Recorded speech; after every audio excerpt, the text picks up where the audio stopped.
Ky është ditari orës 13 në A2 CNN dhe pas pak do të ndiqni. Ministri e Ekonomisë dhe Financave Anila Denaj prezantoi në konferencën e kryetarëve në Kuvend projekt buxhetin e shtetit për vitin 2020. Qeveria parashikon rritje me 4.1% për vitin e ardhshëm, por me pak investime publike. 11 vjeçari shqiptar Alvin Berisha u bashkua sot me familjen në Itali, momente prekse takimi me baban dhe 2 motra të miturit që shpëtoi nga kampi i ISIS. Kancelaria gjermane Angela Merkel distancohet nga deklarata e Macron se NATO po përjeton vdekje cerebrale. Komentohen kritike edhe nga sekretari i përgjithshëm i Aleantës Jens Stoltenberg dhe Shtetet e Bashkuara, e vetmja që i përshëndet është Moska.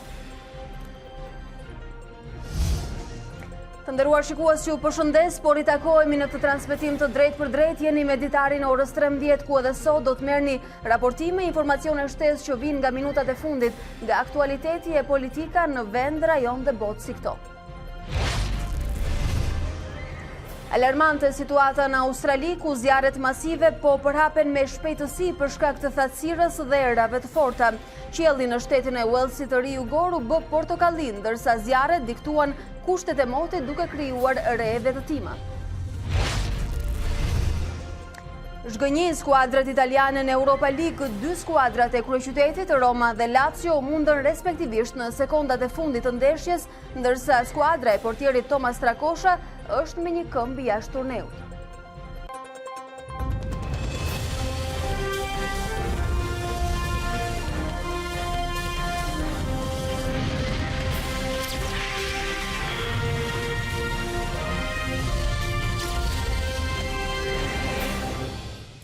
Me zhvillimet e aktualitetit të ditës e nisim edhe këtë hapësirë informative të orës 13. Është Ministre e Financave dhe Ekonomisë Anila Denaj, e cila ka nisur prezantimin e projekt buxhetit 2020.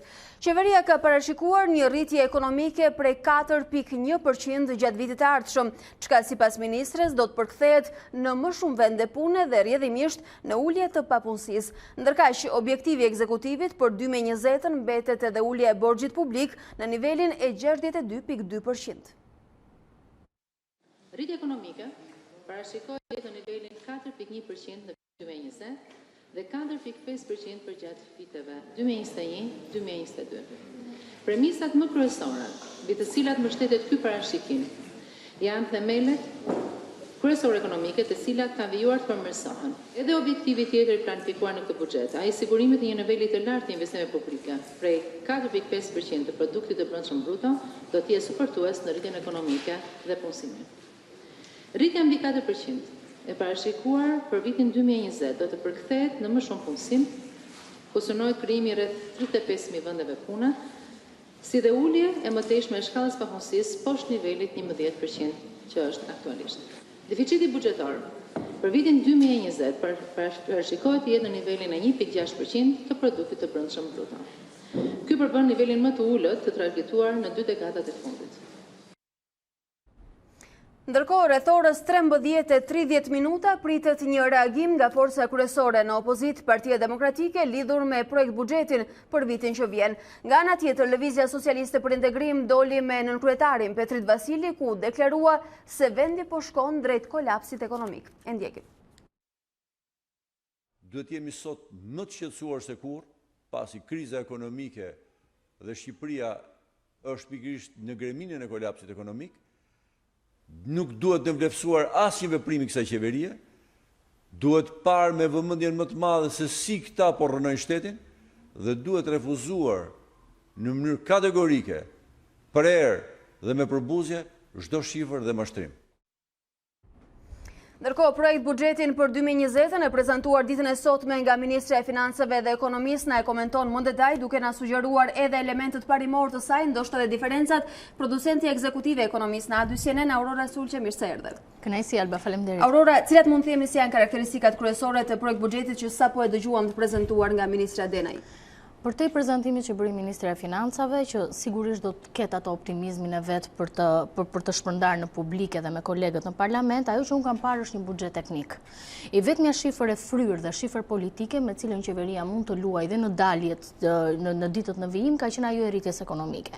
E thënë ndryshe me shifra. Qeveria parashikon që vitin e ardhshëm të ketë një rritje ekonomike 4.1%. Do të jetë shumë e vështirë për të realizuar dhe besoj këtë e din edhe drejtuesit e kabinetit qeveritar, ashtu siç e di edhe Ministri e Financave. Po të shohim, ne kemi grafikisht, po të shohim esurinë e rritjes ekonomike, këtë vit u rishikuar në 3.4%. Qeveria me shumë gjaz do të ketë një rishikim tjetër në fund të vitit, me akt normativ siç ndodh vazhdimisht, ja ku e kemi me shifra, ndërsa vitin e ardhshëm parashikohet të jetë 4.1%. Në buxhet nuk jepen sektorët apo le të themi burimet që do të garantojnë një rritje ekonomike 4.1%. Kjo është shifra e fryrë. Të gjithë treguesit e tjerë, duke u parë të ardhurat, shpenzimet, politikat e pagave, politikat buxhetore për mbështetjen e sektorëve që qeveria i deklaron si prioritar, janë të gjithë shumë konservator. Çka do të thotë që Ministri e Financave po ecën në një terren të sigurt. Dhe mund të them që buxheti i vitit të ardhshëm është vazhdim i një situate shumë të vështirë të financave publike dhe ekonomisë në tërësi e konstatuar gjatë këtij viti. Pra, dhe kjo deri diku i përshtatet dhe profilit teknik që ka vetë Ministri e Financave.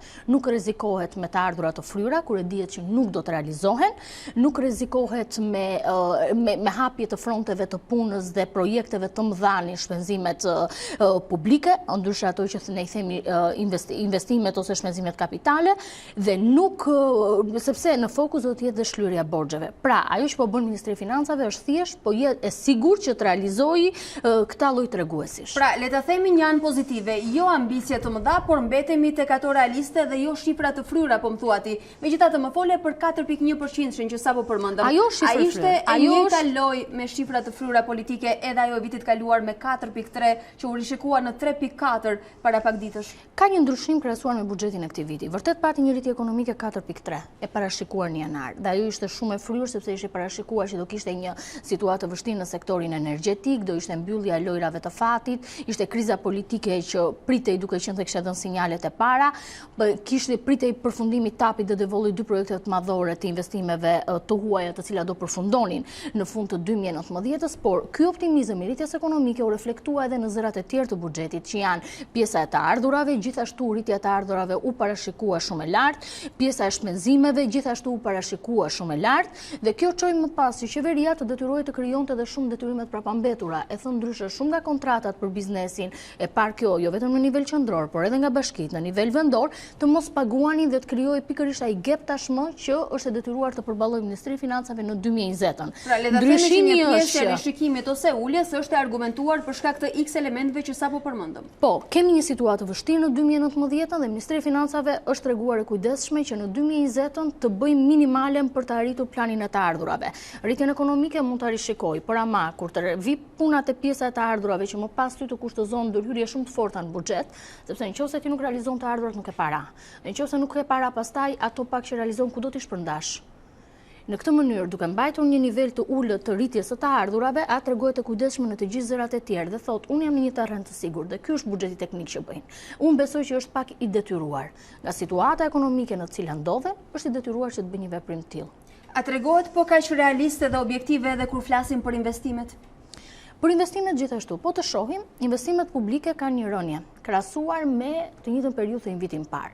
E parë kjo edhe në vlerë absolute, e parë kjo edhe në vlerë kundrejt të prodhimit të brendshëm bruto, e thënë ndryshe. Në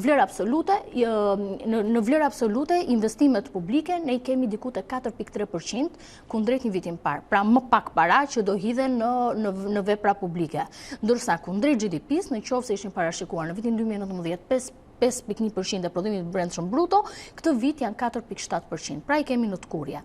Do thoni ju ku do ve gepi. Kjo vetë për shlyerjen e detyrimeve prapambetura. Kujtojmë që qeveria ka pranuar që ka 11 miliard lek sot borxh ndaj biznesit. Borxh në formën e mos rimbushtimit në koto të VSH-s, në formën e mos respektimit të shumë kontratave, në formën e vendimeve të gjyqësorit për largimet e padrejta nga puna, duhet përfshirë këtu dhe borxhet pastaj të pushtetit vendor. Dhe këto para duhen kthyer. Pra, Aurora, ka një kanal të arsyeshëm ku ato do të adresohen? Sigurisht, sepse, por nga ana tjetër duhet kuptojmë një gjë. Fakti që kemi më pak investimet publike apo shpenzimet kapitale janë një ndër gjeneruesit e rritjes ekonomike. Ja këtu dhe kthehemi ngërçi që kush janë elementët që shkaktojnë rritjen ekonomike, pra nëse ne kemi më pak investime publike, automatikisht ke një burim më pak për të financuar rritjen ekonomike që ke planifikuar në rritje.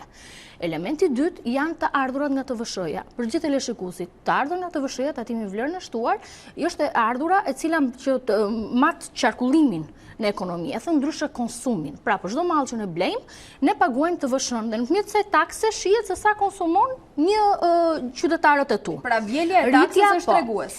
Dhe rritja kundrejt vitit 2019 është vetëm 0.2%. Nëse këtë 0.2% rritje, ne ta zbresim nga inflacioni, unë po marr rastin nuk po e marr 2%, sa është parashikuar në buxhet. Po marr rastin minimal të inflacionit, 1.1, të shohim që qeveria në fakt e ka negative rritjen nga të ardhurat nga TVSH-ja. Pra, çfarë ndodh? Faktikisht vitin e ardhshëm parashikojnë që konsumi në ekonomi të bjerë. Elementi tjetër që rrit ekonomin, rritjen ekonomike, është konsumi. Pra hikën dhe elementi i dytë. Kjo na bind në analizën se është e fryrë ajo 4.1% që është shifra politike, ndërsa elementi tjetër është teknik. Dhe po të shohim ngërçi tjetër me të ardhurat, është sepse ne kemi dy nisma të mëdha aktualisht, që janë fiskalizimi, që do ndryshoj komplet mënyrën e deklarimit, që automatikisht është bërë publike, u bë dhe sot në fakt, në Ministri e Financave që do ketë në momentin që hyn në fuqi, nga 1 prilli, do të kishte në vendet e tjera është parë që ka një rritje të ardhurave me 5%. Por kjo nuk reflektohet në parashikimin që qeveria ka bërë.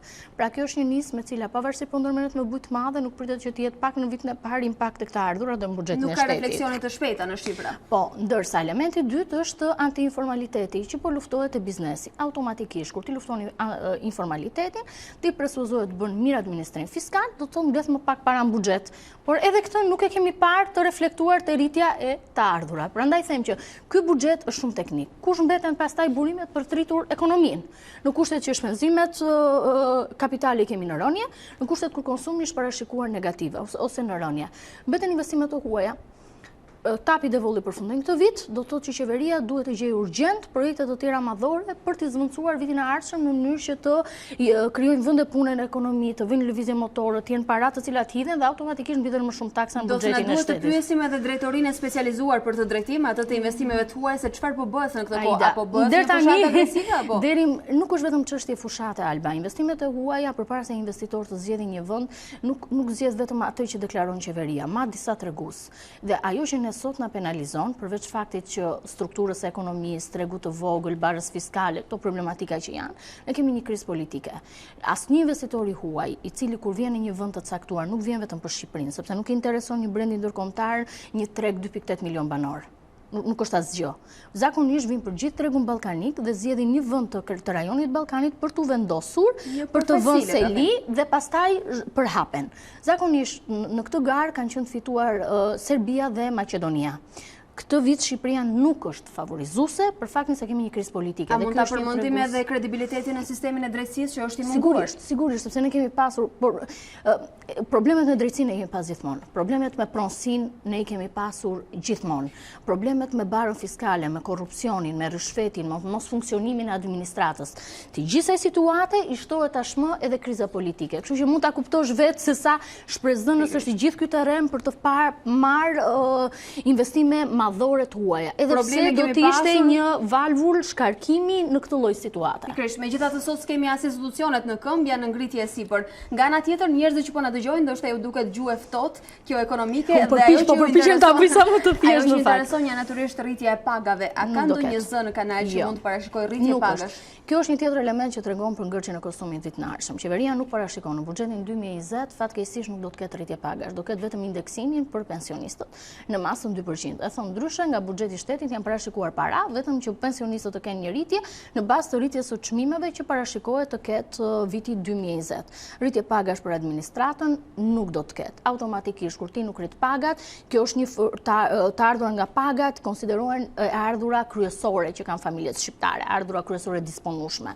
Në momentin që ti nuk i rrit pagat, në atë moment ti kur automatikisht konsumin. Dhe rikthehemi prapë tek ajo logjika që pse është parashikuar 0.2% që heq nga inflacioni pastaj rreth nivel negativ. Tek efekti zinxhir. Nga ana tjetër, ajo për cilën e kanë tërhequr shumë shpesh veshin Fondi Monetar Ndërkombëtar dhe Banka Botërore PPP të famshme, partneriteti publik-privat. Çfarë na thos sot ministra Denaj për këtë? Do paguhet nga buxheti i shtetit, janë kontrata të lidhura, janë gati rreth 14 miliard lekë parashikuara, në qoftë ta kthejmë në euro janë diku tek 130-135 milion euro që vitin e ardhshëm do të shkojnë pikërisht për financimin ose për pagesat e marrëveshjeve të partneritetit publik-privat. Tashmë qeveria e ka marrë këtë si angazhim, pavarësisht se institucionet financiare ndërkombëtare FMN, Banka Botërore, Bergje dhe të gjithë partnerët e tjerë dhe vendas të ekzekutivit kanë kërkuar kujdes, sepse ajo që duhet është të dihen efektet reale të peshës që kanë financiare PPP-t në borxhin publik. Kjo është një hile në fakt që qeveria po vazhdon ta bëjë. Për shembull, kur thotë që ne do të ulim borxhin publik, nga 64% që është parashikimi këtë vit në 62.2%. Ky nivel borxhi nuk ka të përfshirë këtu kostot e PPP-ve, pra këtë 135 milion i përjashton. Dhe nga kjo shifër është e përjashtuar gjithashtu edhe borxhet që kanë ndaj biznesit që do çojnë një reduktim të investimeve publike këtë vit. Pra nëse ne do të shtojmë ulim borxhin Aurora. Atëherë, duke pasur parasysh se parashikohet një rritje të ardhurave, po them tani se si e mendon qeveria, pastaj diskutojmë se sa realisht mund të bëhet. Qeveria thotë që po bën konsolidim fiskal. Çfarë është konsolidimi fiskal? Është ulja e nivelit borxhit nëpërmjet reduktimit të shpenzimeve dhe rritjes së të ardhurave. Këtë ajo synon, por që ti ta bësh realisht këtë, duhet të njohësh realisht se janë detyrimet e tua. Pra thjesht është një kleçk, le të themi, në mënyrën se si paraqitet buxheti dhe treguesit e buxhetit në nivelin makro dhe në letra. Është një përdorim duke lënë jashtë disa zëra fonde shtrëngëzishme. Dhe FMN Banka Botërore kur bëjnë kritika për PPP-t është pikërisht këtu, se i thonë, "Ok, ju duhet pasqyroni realisht sa është shifra e borxhit, sepse duke ditur ti që nuk e ke 62.2%, mund ta kesh 70%, 72%, duke i përfshirë të gjithë detyrimet që ke, se detyrimet aty i ke. Ti do i paguash." Pra kjo nuk është reale, aty nuk është përfshirë PPP-t dhe borxhin e biznesit. Dhe automatikisht ti duke pasur një nivel të borxhit jo të kontabilizuar mirë, jo realist. Le të themi ti automatikisht bën pasaj që të mos kesh edhe politika të qarta në nivelin e të ardhurave dhe nivelin e shpenzimeve. Dhe kjo është ajo që unë them që qeveria, po Ministria e Financave, sepse ajo është artuesja e buxhetit, po tregohet shumë teknike në këtë buxhet. Dhe e the ti e kushtëzuar edhe nga rrethanat ku ndodhet aktualisht. Ku ndodhet dhe është vazhdimi i situatës ekonomike dhe financiare buxhetore të vitit 2019.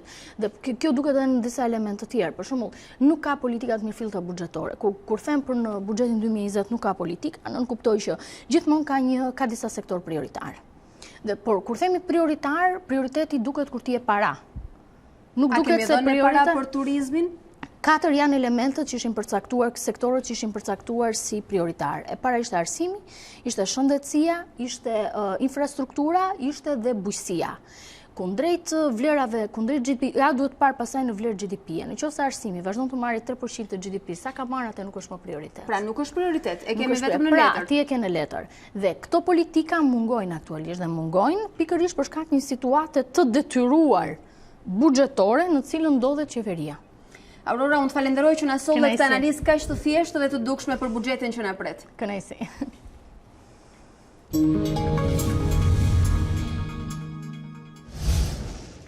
Ndërkohë, pavarësisht marrëveshjeve që janë nënshkruar mes Shqipërisë dhe Kosovës, një pjesë e tyre duket se kanë ngelur ende në letër, duke u bërë pengesë për zhvillimin e tregtisë mes dy vendeve. Qendra shqiptare për tregtinë ndërkombëtare në një studim të fundit ka evidentuar problemet që hasin bizneset e dy shteteve në fushën e shkëmbimeve tregtare. Pavarësisht vullnetit politik për nxitje të bashkëpunimit ekonomik mes Shqipërisë dhe Kosovës, mes dy vendeve në vite ka pasur një klim jo të qetë dhe shpeshherë edhe luftë tregtare, si në vitin 2013 për shkak të bllokimit të qumshtit shqiptar në tregjet e Kosovës.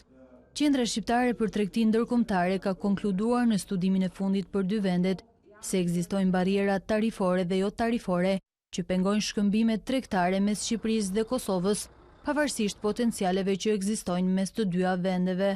Kemi edhe problemet më të rëndësishme në barriera tarifore, sidomos kur bëhet fjalë për certifikatat e cilësisë produkteve. Ka një problem dhe një shqetësim nga prodhuesit shqiptar për industri të caktuar, meqense shikoj plastikën këtu dhe materialet e riciklimit, që shumë nga këto aktivitete vinë edhe nga Serbia Dhe shpesh duke qenë se edhe kontroll dogana e Mitrovicës për shembull është apo qarkullimi i Mallra në Mitrovicë është pothuajse jashtë kontrollit, është shpesh herë bëhet një burim i një konkurrence shumë të pandershme. Disa sektorë të cilët janë thjesht tregti.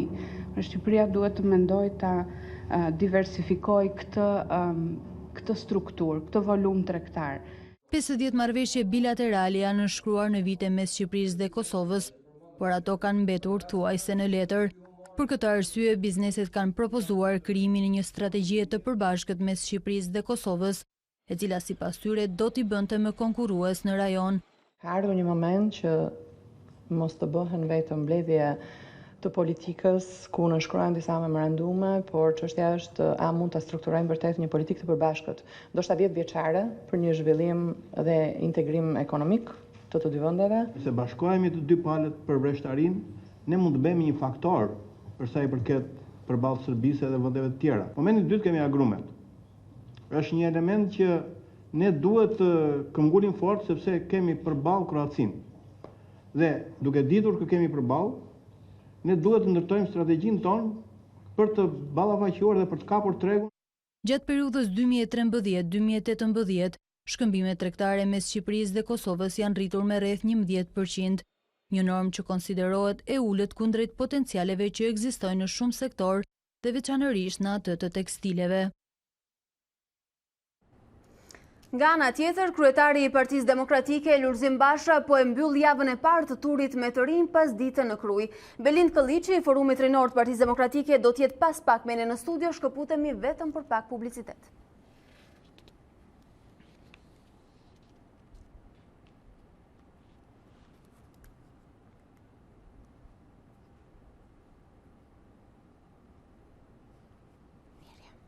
Ja, 20 sekonda.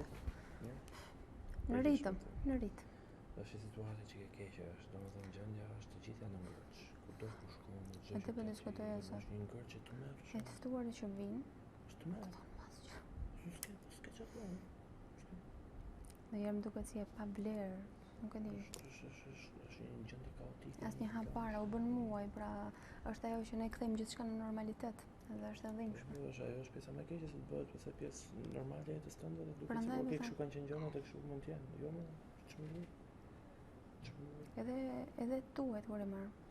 Jemi jashtë edhe ça. S'duhet ta shohim ashtu.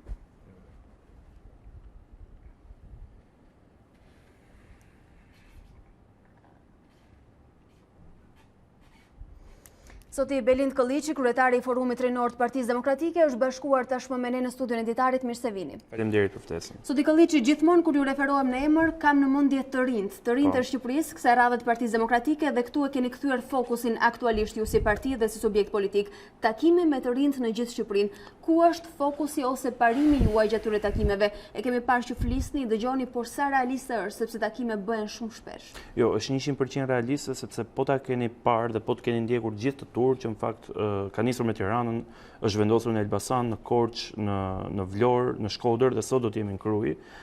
Ju keni parë që zoti Basha më shumë ka mbajtur shënim, ka dëgjuar të rinjt dhe sigurisht i ka premtuar që në turin e dytë që do të nisë në muajt në vijim, do të vi me propozimet konkrete për problematikat që ka dëgjuar dhe për shqetësimet e të rinjve në çdo qytet. Problematika është ndryshme nga qyteti në qytet dhe sigurisht nuk janë të njëjta tematika.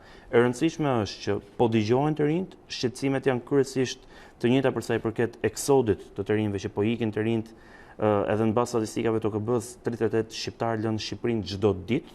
Papunësia është fenomen kryesor dhe pengesë kryesore të rinjve sot në Shqipëri. Tarifat e larta të edukimit, por mbi të gjitha problemi më i madh është mungesa e shpresës.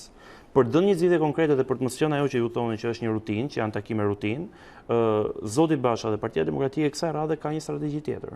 Të gjitha shqetësimet e të rinjve, të gjitha propozimet, të gjitha kërkesat mbahen shënim, jo vetëm nga ai, por edhe nga stafi që e shoqëron, dhe sigurisht do të vi më pas me një platformë konkrete që i përgjigjet çdo shqetësimi me zgjidhje dhe me alternativë konkrete. A është kjo hera e parë që zoti Basha aplikon këtë formulë me të rinjt? Është hera e parë që bëhet në një farë mënyrë që bëhet kjo dëgjes bëhet në të gjithë Shqipërinë, në çdo qytet të Shqipërisë, po bëhet me të rinjt, ku të rinjt janë të paprogramuar janë të ftuara mediat për të ndjekur çdo aktivitet, pra nuk prodhohen kasetat gatshme dhe nuk shpërndahen gatshme takimet.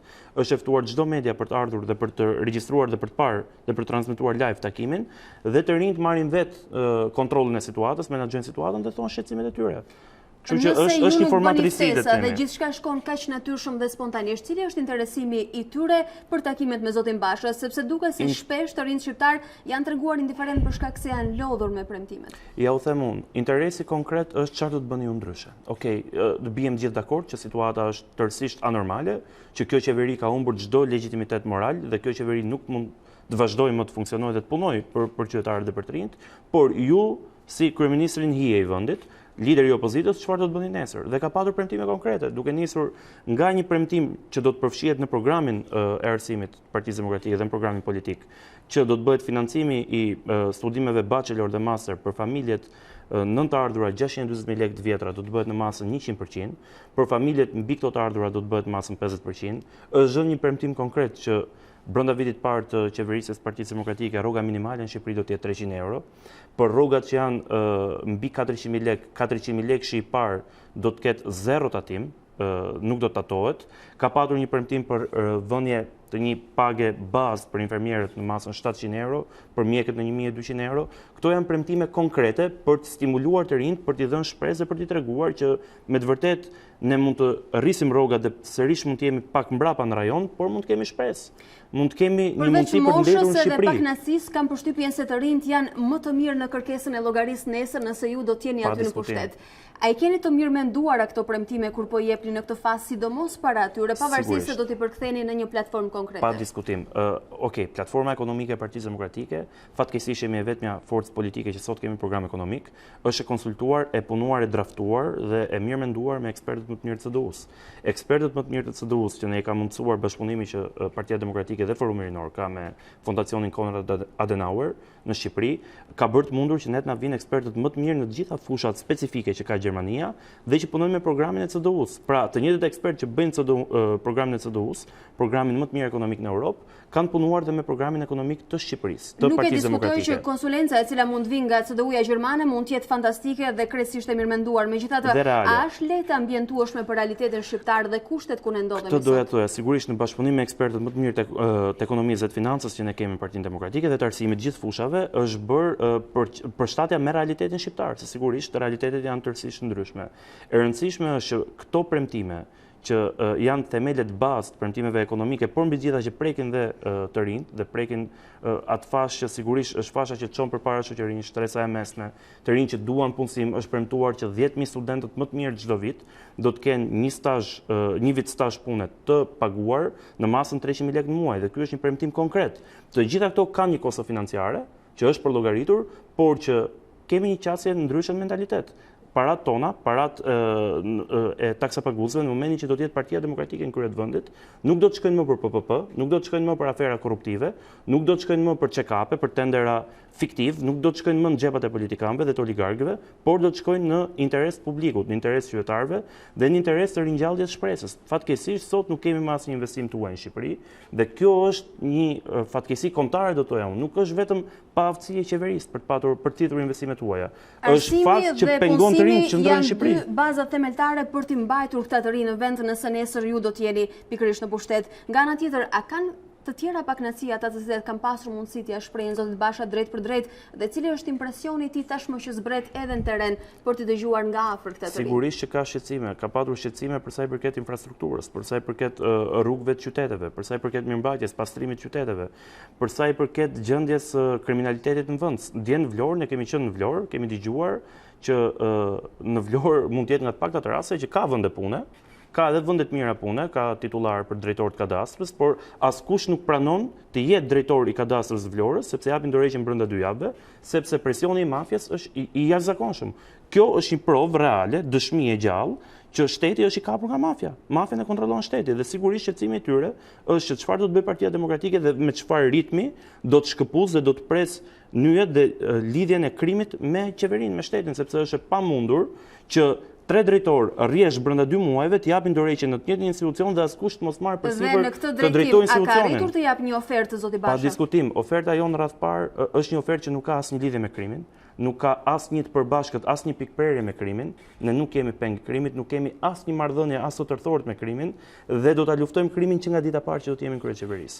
Duke dhënë një model ndryshe, duke mos futur në parlament, në bashki, në qeveri, në administratë publike, ata kriminalë, ata biznesmen që kanë një çkuar të dyshimt, ata persona që në vend që të ishin në burg sot na vendosin për të ardhmen tonë, por duke dhënë mundësi të rinjve, profesorëve, inxhinierëve, intelektualëve, njerëzve që realisht mund të bëjnë, kanë kapacitet në dur dhe ato janë modeli vlerave që ne promovojmë. Ne sot jemi krenar që në Partinë Demokratike ne nuk kemi asnjë person të inkriminuar, nuk kemi asnjë akuzë për lidhje me krimin dhe jemi të parë që kemi ngritur zërin për fenomenet e dekriminalizimit. Ka tingëlluar si diçka e çuditshme fillimisht, por ajo është nyja gordiane e çdo të keqeje. Vjen për shkak të kriminalizimit të çdo që lizet pushtetit, kanë ardhur gjithë ato të këqija që sot më shumë të i vuajnë të rinj dhe dështimi më i madh i kësaj qeverie është rinia. Ndërkohë që ata vinë për t'ju dëgjuar propozimet tuaja, por edhe për dhënë edhe ato të veta, duke i përkthyer edhe si shqetësimet kryesore që kanë, a ka kërkesa për anëtarësime të reja në Partinë Demokratike, sepse kjo do të përkthejë në një besueshmëri tuaja në rritje në këtë kohë. Pa diskutim, kjo vijon paralel edhe me procesin tonë të brendshëm të riorganizimit të partisë. Ju mund ta keni parë që në gjithë këto takime nuk kanë qenë takime, këto takime nuk janë takime me strukturat e forumit rinor ose me strukturat e Partisë Demokratike, por janë të hapura dhe janë me të rinj. Pra, ti ke të rinj, vajza dhe djem nga universitete, ose që janë pa punë, ose që kanë humbur shpresën që sigurisht marrin njoftimin përmes Facebookut, rrjeteve sociale, mediave dhe vinë trokasin, bëhen pjesë e takimit, pasi dëgjojnë, ne kemi patur deri tani rreth 850 anëtarësime të reja në këto 4 ditë që kemi bërë takime, nga të rinj në gjithë Shqipërinë, që duan të angazhohen, të vinë bëhen pjesë e Partisë Demokratike, sepse fatmirësisht na shohin si të vetme shpresë dhe shohin programin e PD-s dhe alternativën e PD-s si të vetmen alternativë që mund të çlirojë vendin nga ky ngërç ekonomik, social, psikologjik, quajeni si doni ju. Më thatë se takimet do të vijojnë, Partia Demokratike do të zhvillojë edhe një tur të dytë ku do dalim me platforma konkrete për t'u propozuar. Çfarë i thirrni të rinjve në këtë moment? Keni një thirrje, një apel për fund? Thirrja është të vim të mos presim që zgjidhjat na vi dhe të na ofrohet nga jashtë, do të na vi nga qielli ose do të na vi nga ndërkombëtarët. Zgjidhjen duhet ta japim ne. Nuk mund të kemi një ndryshim të status quo-s dhe nuk mund të kemi një ndryshim të gjendjes së situatës nëse ne nuk jemi proaktiv dhe nuk marrim dorë fatet tona. Ndaj thirrja është hajdeni, bëuni pjesë, zhvilloni presion pozitiv edhe mbi vetë Partinë Demokratike, mbi liderin e Partisë Demokratike, mbi kryetarin e partisë Zotin Basha, për të ndryshuar këtë realitet në cilin bëjmë pjesë të gjithë, për të ndryshuar realitetin ku jemi ne, familjet tona dhe çdo shqiptar. Nëse ne nuk ushtrojmë presion pozitiv për të ndryshuar këtë keqeverisje dhe për të detyruar çdo parti politike që të mbaj premtimet e saj kur vjen qeverisje, atëherë asnjë zgjidhje nuk do të vijë. Ndaj, thirrja është të vinë të shtojnë kërkesën e llogaridhënies edhe ndaj Partisë Demokratike dhe sigurisht të mbajnë shënim çdo premtim që ne bëjmë dhe të jenë të parë që çohen protestë ditën e nesërme nëse ne nuk mbajmë premtimet. Prandaj ai keni menduar mirë, pra le ta quajmë aktivizim edhe sprov për PD-n. Pa diskutim. Unë ju falenderoj që ishit sot këtu dhe suksese. Faleminderit ju.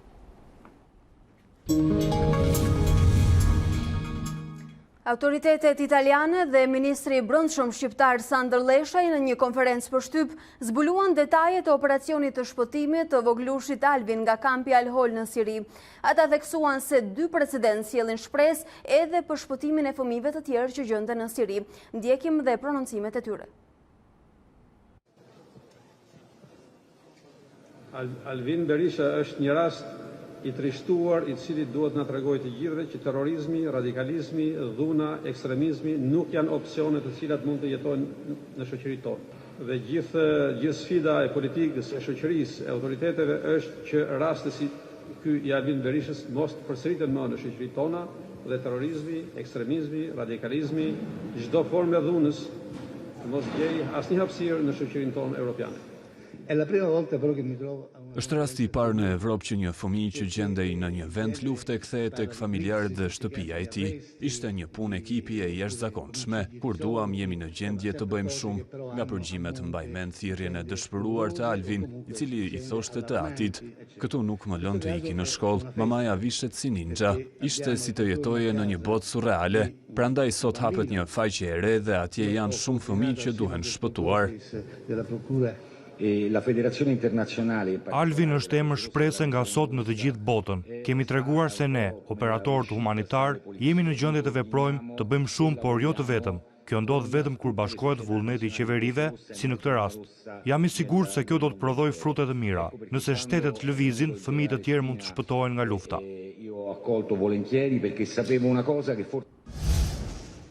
Avokati Redian Rajës, personi të ndaluar pasi dyshohet si një nga atentatorët e atentatit në Durrës, ka ankimuar masën e sigurisë për klientin e tij.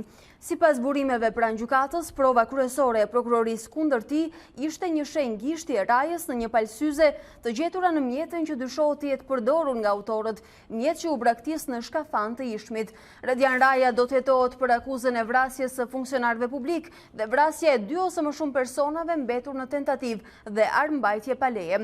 Prokurorët kanë dyshime se kanë qenë të paktën 3 persona në automjetin e atentatorëve të 1 nëntorit në mbikalimin e Shkozetit. Operacioni i zhvilluar mbrëm, kryesisht në zonën e Lushnjës, nuk pati rezultat. Ndërkohë, prokuroria për krime të rënda siguron edhe një provë të rëndësishme.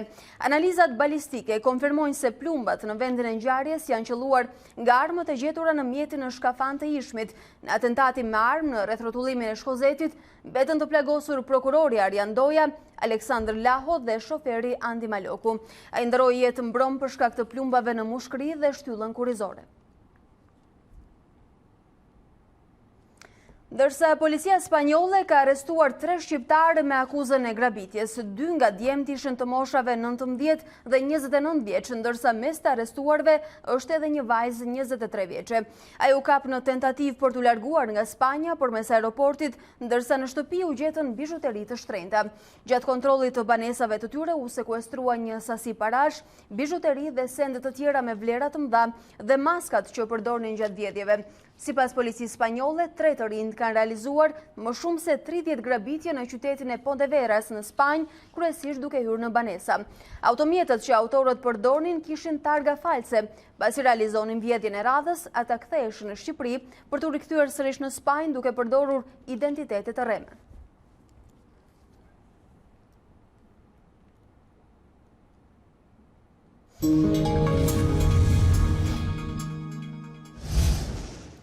Kancelarja Angela Merkel distancohet nga deklarata e Macron se NATO po përjeton një vdekje cerebrale.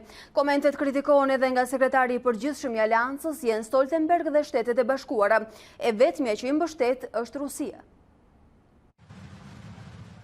Deklarata e papritur e presidentit Emmanuel Macron mbi atë që e quajti vdekje cerebrale e NATO-s detyroi aleatët si Gjermania dhe Shtetet e Bashkuara të ngrenë burojat, kurse Moska ishte e vetmja që e përshëndeti. Macron u referua mungesës së koordinimit mes Europës dhe Shteteve të Bashkuara dhe agresionit në Siri të Turqisë. Kancelaria gjermane Angela Merkel ndërhyri pak orë më vonë për të moderuar tonet e Macron, me të cilin është përplasur për jo pak çështje kohë të fundit. Presidenti francez zgjodhi fjalë ekstreme të cilat nuk përfaqësojnë pikpamjen time lidhur me bashkëpunimin brenda NATO-s. Mendoj se një retorikë e tillë nuk na nevojitet në këtë moment, edhe pse kemi disa probleme që duhet i zgjidhim. Duke folur në krah të kancelares Merkel, numri 1 i NATO-s Jens Stoltenberg siguroi se aleanca është e fortë dhe se çdo përpjekje për të larguar Europën nga Shtetet e Bashkuara rrezikon jo vetëm të dobësojë aleancën, por edhe të përçajë Europën. NATO është dhe do të mbetet shtylla e sigurisë sonë. Një aleancë e fuqishme është në interes të Gjermanisë dhe Europës gjithashtu. Bashkëpunimet transoqeanike duhet të ruhen dhe trajtohen me kujdes. As Shtetet e Bashkuara nuk e mbështetën deklaratën e Macron, me sekretarin e shtetit Mike Pompeo që e cilësoi NATO-n si partneritetin më të rëndësishëm dhe strategjik në histori. E vetmja që duar trokiti ishte Moska, një zëdhënëse e qeverisi përkufizoi si fjalë të arta dhe të sinqerta ato të Macron, e gjithashtu një përkufizim të saktë të gjendjes aktuale të NATO-s. Matthew Palmer ka dhënë mesazhe nga Davosi për Shqipërinë me kryesorën për realizimin e reformës zgjedhore në vend. Ndjekim dhe deklaratën e tij. Është e rëndësishme që themelet demokratike të Shqipërisë janë të forta, që zgjedhjet janë të lira dhe që populli shqiptar ka lirinë të zgjedhë në mënyrë demokratike. Prandaj do na pëlqente të shihnim një dialog që sjell si rezultat një marrëveshje mbi reformën zgjedhore, që zbaton rekomandimet e OSBE-ODIR-it dhe një drejtim që çon sërish drejt normalitetit për demokracinë shqiptare.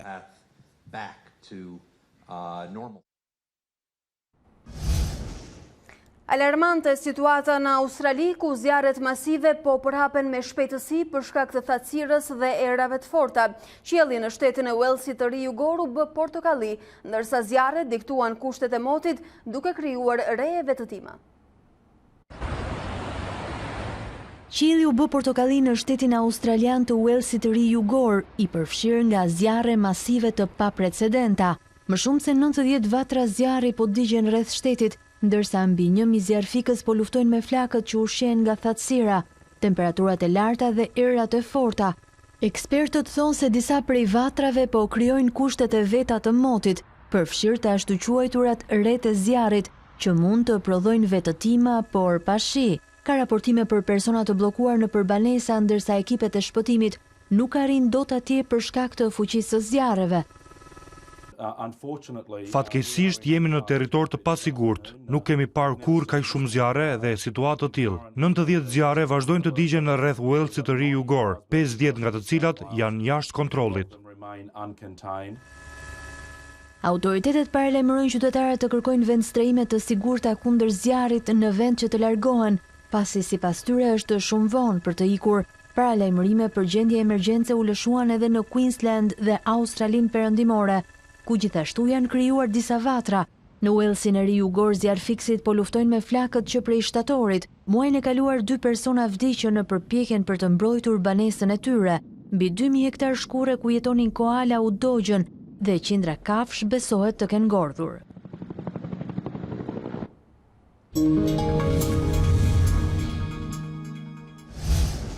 Si çdo të premte, gazetari Alba Prifti raporton nga selit qendrore të CNN për ngjarjet kryesore të javës nga Washingtoni edhe ato të mbuluara nga CNN ndërkombëtarisht. Ndjekim raportimin e Alba Priftit.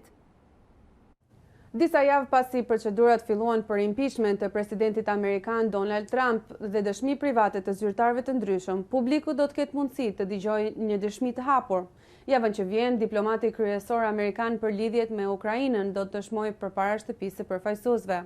Partia Demokratike ka hasur kriticizëm nga opozitarët e saj për mënyrën e fshehtë që kanë trajtuar çështjen e impeachment deri tani. Një fushat gënjeshtrash, këto janë fjalët e zëvendës ndihmës sekretarit të shtetit George Kent, i cili dëshmoi para hetuesve të dhomës së përfaqësuesve. Ai thotë se avokati personal i Trump, Rudy Giuliani, drejtoi një fushat në dëm të ish ambasadorës së Ukrainës, Marie Jovanović, për shkak të nismave të saj kundër presidentit. Jennifer Williams, një ndihmëse për sigurinë kombëtare e zëvendës presidentit Mike Pence, është antarja e parë e stafit të Shtëpisë së Bardhë që dëshmon në këtë hetim. Nuk kemi dëgjuar një dëshmitar të vetëm të vi këtu e të thotë se kjo ishte diçka tjetër dhe se dollarët nuk u përdorën për shantazh. Ish këshilltari i presidentit për sigurinë kombëtare John Bolton qëndroi në heshtje përballë thirrjes për dëshmi, ndaj tij nuk u lëshua një urdhër detyrues pas kërcënimit të avokatit se çështja do të luftohej në gjykat. Sipas një burimi të përfshirë në një libër që do të publikohet së shpejti nga një zyrtar anonim i Shtëpisë së Bardhë, Mike Pence mbështet përpjekjet për largimin e presidentit Donald Trump nga posti. Kur këto zëra dolën disa vite më parë, unë i përgënjeshtrova. Nocioni i vërtet i këtij zyrtari anonim që ka shkruar një editorial, që tani raportohet të jetë libër, është thjesht të më bezdismua. Ngjarjet në kufirin Amerik-Meksik kanë tronditur komunitetin mormon. 9 gra dhe fëmijë me nënshtetësi amerikane u vranë në një atak makabër. Ata ishin pjesë të njëjtës familje të fesë mormone dhe nuk dihet ende cilët janë autorët. Funeralet për disa nga viktimat filluan të njëjtën në Meksikën Veriore. Dhe tani, gazetari Matt Rivers është tek skena e krimit me detajet më të fundit. Na u deshën qindra kilometra udhëtim me makinë për rrugë të vështira e male për të mbërritur në këtë pjesë rurale të veri perëndimit të Meksikës dhe kur mbërritëm gjetëm një qytet të pushtuar nga prania e ushtrisë. Në pikat e kalimit kufitar, ushtarët i kanë mbuluar fytyrat e tyre. Janë të armatosur. Më mirë të jesh anonim në këtë zonë keq të dhunshme. Mirëserdhet në Bavispe, qyteti ku 9 qytetarë amerikanë janë vrarë dhe digur të gjallë të hënën. Ky vend është totalisht i mbyllur tani. Ndaj ne po na shoqërojnë me eskortë ushtarake drejt zonës ku së paku një nga vrasjet ka ndodhur. Ky është vendi eksakt ku Ranita Miller dhe 4 fëmijët e saj të moshave 12, 10 dhe 2 binjakët vetëm 8 muajsh u vranë. U vranë nga burrat armatosur dhe makinës së tyre më pas ju vu flaka. Kjo është ajo çka ka mbetur. Rrugës pak minuta më vonë janë edhe 2 makina të tjera të djegura. 2 nëna të tjera dhe 2 fëmijë u vranë gjithashtu me armë zjarri. 7 fëmijë të tjerë u arretisën. Ata ishin nisur disa minuta më herët nga shtëpia e Ranitës, disa bloqe më tej. Ato ishin pjesë e komunitetit mormon të qindra amerikanëve që jetojnë këtu prej një kohe të gjatë. Julian Baren gjeti një prej trupave. Qëndronte shtrirë në tokë, e kuptova menjëherë, ishte mbuluar në gjak. Familjarët duan të dinë se kush mund të qëllonte gratë dhe fëmijët dhe më pas të vinte flakën. Ne pam hetues meksikan në vendin e ngjarjes të mërkurën. Ndoshta nuk duket, por kjo zonë mund të jetë një nga më të rrezikshmet në të gjithë botën për trafikimin e drogës. Shtetet e Bashkuara të Amerikës janë disa milje në këtë drejtim. Kartelet e drogës janë zënë në këtë terren për një kohë të gjatë. Qeveria thotë se kjo mund të jetë arsyeja pse njerëzit në këtë rrugë u vranë. Ata thonë se ndoshta një kartel ngatërroi këtë karvan për një tjetër, por familjet e viktimave nuk e besojnë këtë.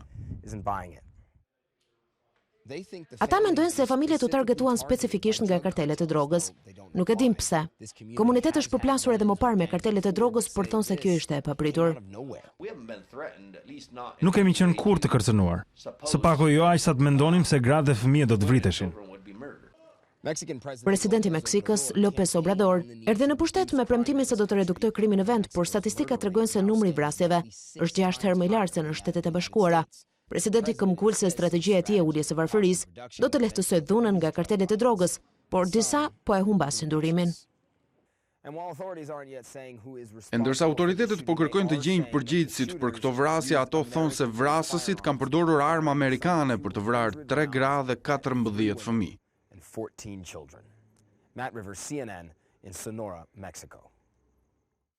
Smogu po mbyt një nga qytetet më të mëdha në Indi dhe gjykata e lartë indiane ka fajsuar zyrtarët e këtij qyteti se po heqin të drejtën e jetesës së banorëve duke neglizhuar këtë rrezik.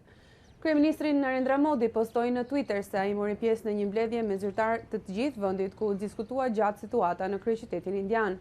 Të mërkurën shkollat u hapën sërish pas një mbyllje 2 ditore e shkaktuar nga ky fenomen. Cilësia e ajrit u deklaroa shumë e varfër dhe kjo konsiderohet një përmirësim nga fillimi i javës ku cilësia u klasifikua si shumë e rëndë.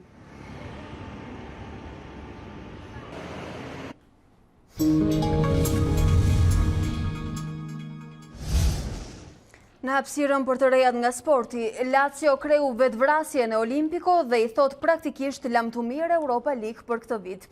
Italianët humbën 2-1 kundër skocezëve të Celtic që janë tashmë duke e prerë biletën e kualifikimit. Italianët shënuan të parët me bomberin imobile në fillimin e sfidës, por nuk mundën ta menaxhojnë rezultatin me Celtic që barazon shpejt. Barazimi ishte rezultat negativ, por shndrohet në katastrofik për Lazio në kohën shtesë, kur një gabim në mesfush i Valon Berishës i hap rrugën skocezëve të triumfojnë në Olimpiko. Roma ju bashkuaj gjithashtu klubeve italiane që zhgënjyen këtë javë në Europë. Kryeqytetasit e tjerë u mundën 2-1 nga gjermanët e Glabab. Në takimet e tjera, kualifikimi u arrit edhe nga Manchester United që fitoi bindshëm 3-0 ndaj Partizanit të Beogradit. Në atë ku tifozët duhet të ishin qendra e vëmendjes për vetë faktin e renditjes së skuadrave dhe historisë që mban, një ndeshje e tillë derbi i Shqipërisë Tirana-Vllaznia duhet luajtur me dyert të mbyllura. Takimi hapës i javës së 12 të kategorisë superiore do të zhvillohet në Selman Sarmasi pa tifozë dhe kjo ka ardhur në një formë disi të papritur. Klubi i Bardeblu, i cili u penalizua me 4 ndeshje pa tifozë pas incidenteve në derbin ndaj Partizanit, nuk i është njohur shlyerja e dënimit në takimin e kupës ndaj Shënkollit. Shkak është mbledhja me vonesë e Komisionit të Disiplinës, e cila mori vendimet pas ndeshjeve të Kupës së Shqipërisë dhe që pavarësisht kësaj nuk shkaktoi asnjë reagim tek Bardeblut. Tirana-Vllaznia luhet sot në orën 18.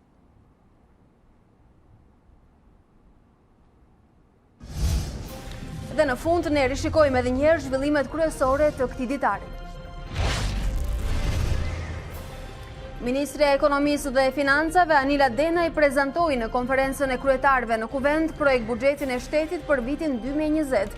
Qeveria parashikon rritje 4.1% për vitin e ardhshëm, por më me pak investime publike. Për opozitën, vendi po shkon drejt greminës. Kancelaria Gjermane Angela Merkel distancohet nga deklarata e Macron se NATO po përjeton vdekje cerebrale. Komentet kritikohen edhe nga sekretari i përgjithshëm i Aleancës Jens Stoltenberg dhe Shtetet e Bashkuara. E vetmja që i përshëndet është Moska. Alarmante situata në Australi, ku zjarret masive po përhapen me shpejtësi për shkak të thatësirës dhe erave të forta. Qielli në shtetin e Walesit të Ri u bë portokallin, ndërsa zjarret diktuan kushtet e motit duke krijuar re vetëtima. Dhe kjo ishte e gjitha e përgatitur për Ditari në orës 13. Unë ju falenderoj që na ndoqët të vazhdoni që ndroni me A2 CNN.